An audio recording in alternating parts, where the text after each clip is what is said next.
ప్రముఖ పుణ్యక్షేత్రమైన ఏడుపాయల వనదుర్గ ఆలయం 6వ రోజు కూడా జల దిగ్బంధంలోనే కొనసాగుతోంది.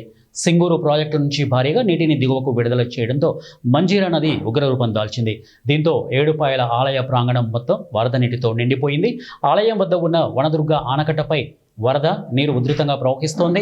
ఈ వరద ప్రవాహం నేరుగా ఆలయ గర్భగుడిలోకి ప్రవేశించి అమ్మవారి పాదాలను తాకుతూ రాజగోపురం ముందు నుంచి పారుతోంది. దీంతో ఆలయంలోకి భక్తులను అనుమతించడం సాధ్యం కాని పరిస్థితి నెలకొంది.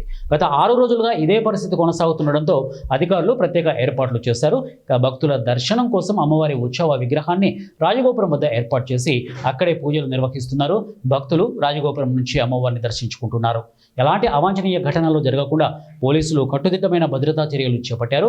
వరద ప్రవాహం ఎక్కువగా ఉన్న గర్భగుడి వైపు, వనదుర్గ ఆనకట్ట వైపు భక్తులు వెళ్లకుండా పహారా కాస్తున్నారు. మంజీరా నదికి వరద తగ్గే వరకు ఇదే పరిస్థితి కొనసాగే అవకాశం ఉందని అధికారులు అంచనా వేస్తున్నట్టు మనకు తెలుస్తోంది.